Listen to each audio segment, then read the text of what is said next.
Welcome back दोस्तों, आपका स्वागत है एक और नई वीडियो में। और आज हम लोग बात करने वाले हैं गिफ्ट सिटी के बारे में। आज एक बनिया और एक गुज्जू बात करेंगे पैसों के बारे में। पहले तो आपने सुना ही नहीं होगा इसके बारे में कभी।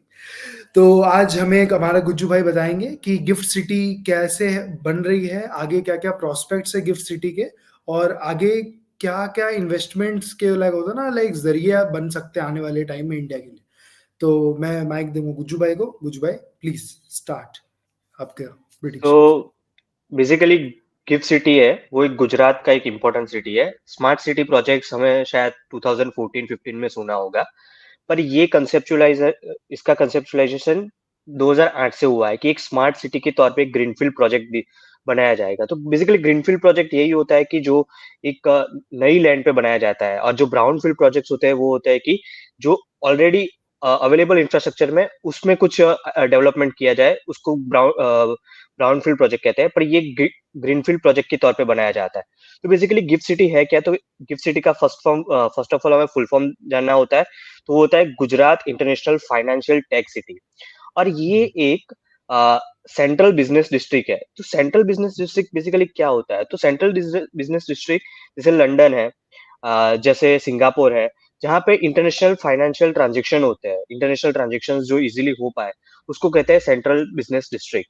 तो GIFT city central business district है, और वो गांधीनगर और अहमदाबाद के बीच में, गांधीनगर से शायद 8 किलोमीटर है और अहमदाबाद से शायद 12 किलोमीटर है। उसके बीच में बनाया जा रहा है ताकि कनेक्टिविटी भी ठीक रहे। बेसिकली गांधीनगर है, गुजरात का कैपिटल है, तो वहां पे भी कनेक्टिविटी रहेगी, और अहमदाबाद एक गुजरात के लिए बहुत इंपॉर्टेंट इकोनॉमिक सिटी है, तो उसके लिए भी कनेक्टिविटी बेटर रहेगी। तो वहां पे इंटरनेशनल एयरपोर्ट से अराउंड 12 किलोमीटर दूर है ये गिफ्ट सिटी, वो बनाया जा रहा है। सो बेसिकली हम जानते हैं कि मुंबई हमारा हमें इकोनॉमिक कैपिटल हमारा इंडिया का कहा जाता है। पर जब ये इकोनॉमिक कैपिटल है, उसको उसका बर्डन हम किस तरीके से कम कर पाए, ये सोच करंट गवर्नमेंट 2014 के बाद लाई। तो उस और 2008 से गिफ्ट सिटी का प्लान हो रहा था, पर हमें पता है कि 2008 में इकोनॉमिक क्राइसिस आ गए, और तो वो थोड़ा काम रुक गया। फिर 2014 में गवर्नमेंट चेंज हुई, और फिर उसका गिफ्ट सिटी की ओर ध्यान आया। और तो बेसिकली गिफ्ट सिटी एक फाइनेंशियल टेक सिटी है, और इसको इंटरनेशनल ट्रांजैक्शंस के लिए वेरियस बैंक्स और वेरियस फाइनेंशियल इंस्टीट्यूट्स वहां पे स्थापे जाएंगे। तो अभी प्रोसेस चल रही है, फेज 2, 3 फेज में ये प्रोजेक्ट्स होना है। तो यही है गिफ्ट सिटी, बनिया गुज्जू भाई। भाई, मैं एक तो वेबसाइट लगा देता हूँ गिफ्ट सिटी का। उससे आपको थोड़ा सा सुविधा रहेगा समझाने में भी लोगों को, हमारे व्यूअर्स को यहाँ पे।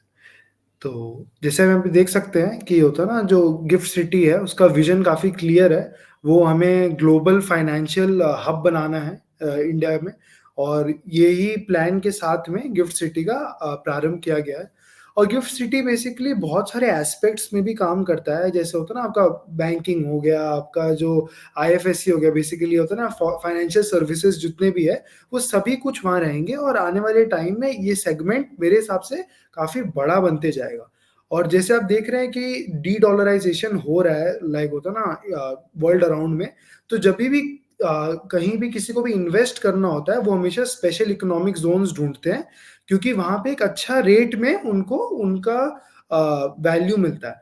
देखिए, हर कोई इंडिया में इन्वेस्ट करना चाहता है, पर सबको प्रॉब्लम ये होता है कि बहुत ज़्यादा लाइक ब्यूरोक्रेसी है, बहुत ज़्यादा पेपर वर्क है। और हमेशा स्पेशल इकोनॉमिक जोन्स क्या करते हैं, स्टार्टिंग पॉइंट ही ईज ऑफ पॉइंट बोलते हैं। जहाँ पे आपको कोई भी देश में घुसना है, वो उस देश का पोस्टर चाइल्ड है। वो हमेशा कोशिश करेंगे वहाँ पे सबसे ईज़ीएस्ट रेगुलेशन हो, आप बहुत आराम से निवेश कर सकें, आपको दिक्कत नहीं हो। और एक बार आप खुद जब एक कंट्री में इन्वेस्ट कर लेते हैं, खुद का पैसा लग जाता है वो एक देश में, तो आपको फिर उतना ज़्यादा प्रॉब्लम नहीं होता है, लाइक होता है आने वाले टाइम में। आप सीखते जाते हो लोकल कल्चर को, और लोकल बिज़नेस एस्पेक्ट्स, और लोकल बिज़नेस प्रैक्टिसेस को भी आप ध्यान में रखते हो। पर गुज्जू भाई, मेरे को एक ये फिर वो बताओ। सिंगल विंडो सिस्टम भी जो होती है वो यहाँ वहाँ पे, मतलब स्पेशल इकोनॉमिक जोन का पर्पस ही यही होता है कि थोड़े टैक्स इंसेंटिव मिले, and single window basically bureaucracy से छुटकारा मिले। यही होता जी, है मेन इम्पोर्टेंट वही। चीज। अभी आप मेरे को एक चीज़ बताइए कि इस ये जो गिफ्ट सिटी है, उसको अगर हम एकदम सिंपल परिभाषा में समझाएँ, तो उससे कौन से प्लेयर्स है जिनको फायदा हो रहा है बिजनेस साइड ऑफ थिंग्स में। लाइक जैसे आप देख रहे हैं कि होता ना, लाइक रेगुलेशंस कम हो रहे हैं, बाहर से रुपया इंडिया में आ रहा है, कौन से वो पॉइंट्स है जहां पे रुपया आ रहा है, जैसे होता ना, क्या बैंकों में रुपया आ रहा है या एक्सचेंजों में रुपया आ रहा है, कहाँ क्या हो रहा है गिफ्ट सिटी में, एक्चुअली थोड़ा बता पाए तो। Various financial institutions like insurance companies है, जैसे अभी अभी स्टार्टअप्स को फायदा, जैसे सिलिकॉन वैली, जो जो सिलिकॉन बैंक थी जिसका क्राइसिस हो गया था, ठीक है। तो हम्म। वहां पे ये पॉइंट रखा गया था कभी कि इससे इंडियन स्टार्टअप इकोसिस्टम को बहुत बड़ा झटका लगेगा, क्योंकि हम्म। उस बैंक ने इंडियन स्टार्टअप इकोसिस्टम में भी इन्वेस्ट किया था, ठीक है। हम्म। पर जब राजीव चंद्रशेखर, जो हमारे एमओएस आईटी है, उन्होंने बोला हम्म। कि स्टार्टअप्स हमेशा फॉरेन कंट्रीज को ही क्यों देखता है, हमारे पास हम्म। भी एक इंटरनेशनल फाइनेंशियल सर्विस सेंटर है, आप हम्म। वहां पे जाके अपनी इंस्टीट्यूट क्यों नहीं बनाते, मतलब आप वहां से पैसे क्यों नहीं लेते, हम्म। वहां पे जो इन्वेस्टमेंट आ रहा है वहां से पैसे आप क्यों नहीं लेते। सो अल्टीमेटली यही होता है कि बैंक्स जो है वहां पे वेरियस, जेपी मॉर्गन ने अपना एक ब्रांच वहां पे ओपन की है, हम्म। तो वेरियस बैंक्स को फायदा होता है, फिर जो लाइफ इंश्योरेंस कंपनीज है उनको फायदा होता है, और फिर वेरियस जो कैपिटेटिव, जो various financial institution, various financial products, फिर हम्म। कैप्टिव मैन्युफैक्चरिंग और captive market, capital market institutions, hmm. ये बेसिकली मेन स्टेक होल्डर्स होते हैं जिन लोगों को इस इंस्टीट्यूशन से फायदा होता है। जैसे हमारा स्टॉक एक्सचेंज है, एनएसई और बीएसई ने वहां पे हम्म। अपने ब्रांचेस ओपन किए हैं, ठीक है। हम्म। तो ये हम्म। सब मेन स्टेक होल्डर्स होते हैं वहां पे। जब गुज्जू भाई ने हमारे इस बारे में बात कर ही दिया है कि एनएससी और बीएससी ने खोला है वहां पे, यहाँ पे एक और चीज मैं याद दिलाना चाहूंगा, कि क्या है कि इंडिया से आप डायरेक्टली पहले इन्वेस्ट नहीं कर सकते थे यूएस स्टॉक्स में। आप म्यूचुअल फंड ले सकते थे, आप डायरेक्टली इन्वेस्ट नहीं कर सकते थे। अब एनएससी का एक पोर्टल आ रहा है जहां पे वो आपको एसएनपी की कुछ 50-60 स्टॉक्स को, जो गिफ्ट सिटी एक्सचेंज के हिसाब से प्ले ऑफ किया जा रहा है, उसमें आप ये चीज प्ले कर सकते हैं। और आपको यहाँ पे होता ना, हमारे गुज्जू भाई ये भी समझाएंगे कि गुजरात में क्यों हो रहा है ये सब कुछ, व्हाट इज द रीजन कि गुजरात में ये चीज हो रहा है ना कि कोई और स्टेट में। लाइक होता ना, obviously there is a Modi factor to it, मैं डिनाई नहीं करता हूँ उस बात को, बट और भी क्या रीजंस हैं कि इंफ्रास्ट्रक्चर कैसे सेटअप किया गया है कि आप देखिए कोई भी जगह पे जहाँ पे आप होता है ना गिफ्ट सिटी जैसा बड़ा प्रोजेक्ट करते हैं, तो आपको हाईली स्किल्ड वर्कफोर्स चाहिए। ऐसे एक दिन में आप उस चीज को खड़ा नहीं कर सकते हैं। आपको कांस्टेंट स्ट्रीम ऑफ वर्कर्स चाहिए जो वहां जाके काम कर सकें और उस उस चीज को एक सक्सेस बना सके। और गुज्जू भाई आपको ये भी बताएंगे आने वाले टाइम में, और जो मेरे को तो थोड़ा बहुत पता है इस बारे में, कि वहाँ पे बहुत सारे फॉरेन कॉलेजेस भी अपना आउटलुक्स खोल रहे हैं। जैसे मेरे को पता चला था ऑस्ट्रेलिया के मोनाश बोल के एक ऑस्ट्रेलिया, या यूनिवर्सिटी है, तो वो काफी फेमस है, वो भी इंडिया में आ रही है। ये एक मेरे हिसाब से ये एक अमेलगमेशन है, एजुकेशन सेक्टर और साथ में कैपिटल मार्केट, जिनको इंडिया में आना है और रुपया डालना है, इजी वे है उनके लिए। गुज्जू भाई प्लीज थोड़ा एक्सपैंड करिए इस बात के ऊपर। जब मैं स्कूल में था तब काफी बार ये चर्चाएं होती थी कि हम ये सब क्यों कर रहे हैं।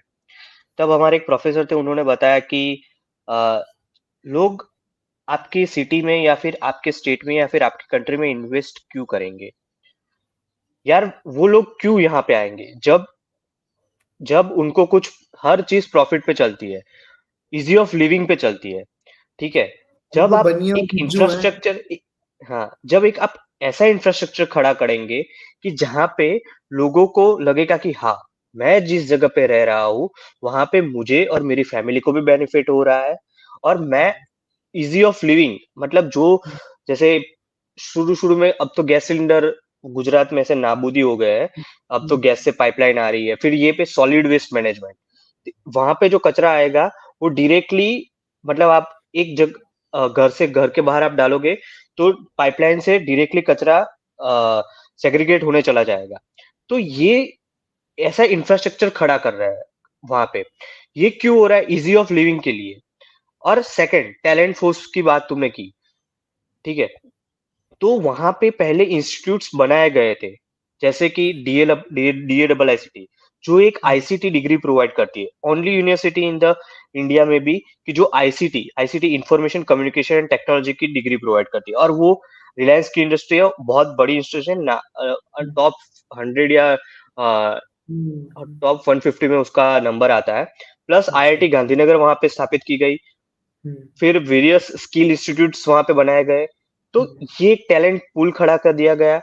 फिर हम्म, उसके बाद गिफ्ट सिटी का कंसेप्ट आया, और फिर वहां पे जो फॉरेन कंट्रीज को और फॉरेन प्लेयर्स को जो चाहिए उस टाइप की फैसिलिटी बनाने का प्रयास किया गया। हम्म, ठीक है, तो ये कंसेप्ट है गिफ्ट सिटी का। और किस तरीके से यहाँ पे वेरियस प्लेयर्स आएंगे और उनको किस तरीके से फायदा होगा, आ, इसके लिए इंफ्रास्ट्रक्चर खड़ा किया जा रहा है।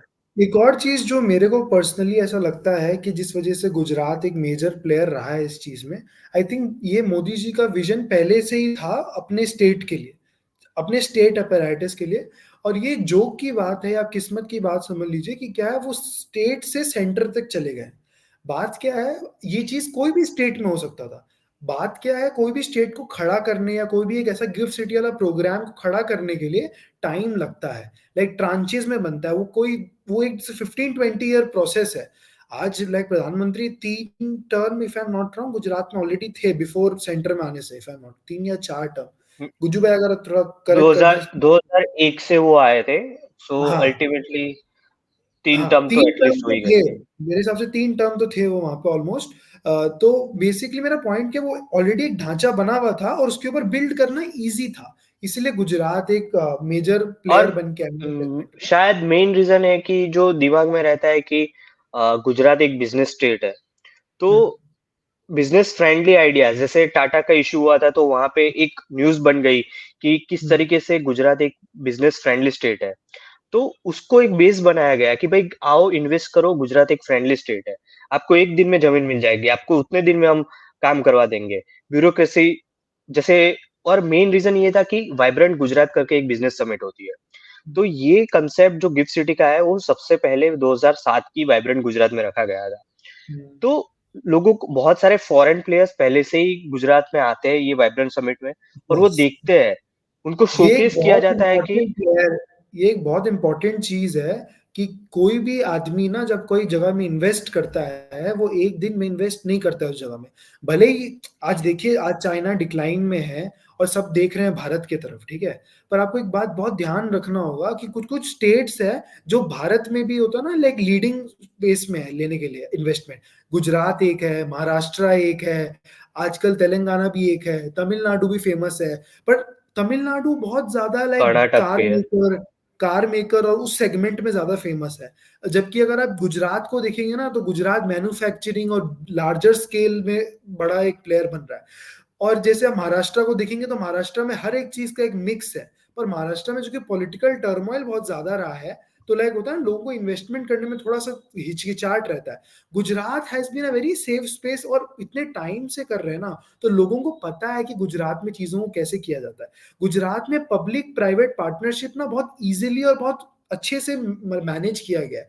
आज हम वहां देखेंगे ना, बहुत सारी जगह क्या होता है, सरकारी चीज जो आपको सरकार देती है उसको क्या किया गया, हैंड ओवर कर दिया गया प्राइवेट सेक्टर, बहुत स्मूथली रन कर रहे हैं उस चीजों को। तो ये जो एक मेजर पॉइंट, टर्निंग पॉइंट है ना, जब चीजों को बहुत इजी कर दिया गया है एक स्टार्टिंग पॉइंट के लिए, वो एक मेजर पार्ट है। पर गुज्जू भाई मेरे को एक चीज बताओ कि गिफ्ट सिटी में सब अच्छा अच्छा तो सब हो गया, कि डाउनफॉल्स क्या है, आने वाला टाइम में प्रॉब्लम्स क्या है, और आपको क्या लगता है क्या फ्यूचर है गिफ्ट सिटी का, लाइक होता ना कि क्या खतरा हो सकता है गिफ्ट सिटी को कि वो वर्क नहीं कर पाएगा। अ, 2-3 रीजन जो मुझे लगता है, मैंने खुद गिफ्ट सिटी विजिट किया हुआ है, तो उसकी प्रोसेस है बहुत ही स्लो हो रही है। So basically okay. 3 फेज में ये गिफ्ट सिटी का निर्माण होना है। पर ये प्रोजेक्ट शुरू किया गया था 2008 से। आज करीबन कितने साल हो गए, 15 साल से ऊपर हो गए, ठीक है। तो 15 साल में उतना डेवलपमेंट नहीं हुआ जितना होना चाहिए था, ठीक है। तो एक ये रीजन है। सेकंड ये रीजन है कि अ, अगर फाइनेंशियल टेक सिटी आप बनाते हो, तो एक चीज जो इंडिया इंडिया के लिए बेस है फाइनेंस का, वो है RBI, reserve bank of India. और शायद जब तक मेरी जानकारी है, रिजर्व बैंक ऑफ इंडिया ने अपनी ऑफिस या अपना हेडक्वार्टर या फिर अपनी कोई ब्रांच वहां पे स्थापित करने के लिए कोई भी कार्य अभी तक नहीं किया है। तो ओके। नो डाउट एसबीआई है, but SBI, reserve bank of India एक मतलब रिजर्व बैंक ऑफ इंडिया और एसबीआई की दोनों की बात अलग है। आरबीआई जब हम्म। तक आप एक नहीं आएगी तब तक रेगुलेटर है और एक प्लेयर है, एक रेगुलेटर, मार्केट में डिफरेंस करेक्ट, होता है उसमें। हाँ। करेक्ट। तो जब तक आप एक रेगुलेटर को वहां नहीं बिठाओगे, तब तक एक मुझे नहीं लगता कि इन्वेस्टर को भरोसा आएगा, एक हम्म, ट्रस्ट इश्यू रहेगा तब तक। तो हम्म, ये 2-3 फैक्टर्स है। और मुझे लगता है एक और फैक्टर ये है कि रोड रोड इंफ्रास्ट्रक्चर हम्म, रोड इंफ्रास्ट्रक्चर जब मैं गया था तब वहां हम्म, पे रोड बहुत ही पतले थे। तो जब ओके। आप रोड, हाँ, मतलब जो गिफ्ट सिटी के बाहर के हाँ। गांधीनगर और अहमदाबाद के बीच के रोड है वो हम्म, थोड़े बड़े हैं, पर गिफ्ट सिटी के अंदर के रोड बहुत ही पतले हैं। तो रोड ओके। इंफ्रास्ट्रक्चर अभी भी डेवलप होना है। और तो ये 2-3 रीजंस है जो मुझे लगता है कि गिफ्ट सिटी को ड्रॉबैक्स में डालती है। आई थिंक एक और जो मेरे हिसाब से मेजर रीजन है और जो प्रॉब्लम होने वाला है गिफ्ट सिटी को, वो है स्टार्टिंग में जो आप टैलेंट को अपने तरफ लेके आते हो ना। मेरे को ऐसा लगता है गुजरात में ना मैन्युफैक्चरिंग का एक बेस क्रिएट हुआ है। पर अनफॉर्चुनेटली वहां पे मेरे हिसाब से वो जो मिडिल इनकम या सर्विस इनकम क्लास है ना, वो क्रिएट नहीं हो पाया है। पर्सनली स्पीकिंग जो मेरे को ड्रॉबैक लगता है कि गिफ्ट सिटी क्यों नहीं काम कर पाएगा, उसका रीजन यही है कि वहां पे जो वो जो सर्विस इकोनॉमी है ना, वो कभी क्रिएट ही नहीं हो पाया। क्योंकि क्या होता है ना, और यहाँ पे आप बोल सकते हैं कि गुजरात एक ड्राई स्टेट है। मैं मानता हूँ कि अल्कोहल इतना बड़ा प्लेयर नहीं है, बट अगर आप देखिए आप एक यंग जनरेशन को लेके आ रहे हैं, ठीक है। दिस इज लाइक आप चाहते हैं वहां पे एक सिटी बने, लाइक होता है ना, 25 से 35 40 वाला एज को आप टारगेट कर रहे हैं। ड्राई स्टेट होना और everything does play a role मेरे हिसाब से। आई नो क्या पता एक बहुत छोटा सा पार्ट होगा ये, बट मेरे हिसाब से इट प्लेज अ रोल। पर उससे भी ज्यादा बड़ा चीज मेरे को ऐसा लगता है ना कि आज भी मुंबई और दिल्ली में ना आपको पे ज्यादा मिल सकता है कंपेरेटिवली गुजरात में। गुजरात में आपको होता है ना, आपका क्वालिटी ऑफ लाइफ ज्यादा होगा, बट आपको क्या पता पे उतना ना मिले जितना आपको मुंबई में मिल सकता है। और मेरे को पर्सनली ये भी लगता है कि जो कि ये डी डॉलराइजेशन और जो चाइना का डाउनफॉल है पोस्ट कोविड बहुत फास्ट हुआ है।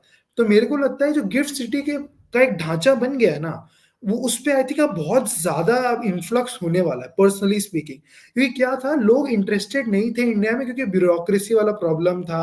और लाइक होता है लोगों के पास और ऑप्शंस थे, China was an option, Vietnam is still an option, like होता ना, और Thailand is still an option, middle income country है। वहां पे भी होता ना, लाइक फाइनेंस नहीं बोलेंगे आप, इन्वेस्टमेंट फिर भी जाता है थाईलैंड में काफी गुड चंक ऑफ इट। तो आई थिंक अब क्या है, जो कि इंडिया एज अ ऑप्शन खुल के आ रहा है। और क्योंकि और कोई ऑप्शन बच नहीं रहा है जिसके पास इकोनॉमी भी है, कंजम्पशन भी है, और पॉपुलेशन भी है, लाइक होता ना, तीनों चीज है इंडिया के पास। क्योंकि और आई थिंक अब इंडिया में कैश फ्लो आ सकता है आने वाले टाइम में और भी ज्यादा होके। लाइक आपका क्या राय है इसके ऊपर, या होता है ना, व्हाट आर द रीजंस इनमें से आपको लगता है कि कुछ अगर आपको समझ में आया हो। जो ड्राई स्टेट वाला जो पार्ट है जो तुमने हाँ। बोला, हाँ। वो आई थिंक वो बात सही है, क्योंकि 2008 से पहले ये कंसेप्ट जो आईटी सेक्टर को डेवलप करने के लिए या फिर हम कहते हैं हम्म, सर्विस सेक्टर को डेवलप करने के लिए बहुत हम्म, मेहनत की गई। हम्म, इन्फोसिटी करके एक पर्टिकुलर जोन बनाया गया था वहां पे, हम्म, जहाँ पे आईटी कंपनीज को आईटी कंपनीज को इजीली टैक्स इंसेंटिव और वो देने का ट्राई किया गया। पर फिर हम्म, भी कंपनीज नहीं आई, उतनी नहीं आई जितनी आनी हम्म, चाहिए थी।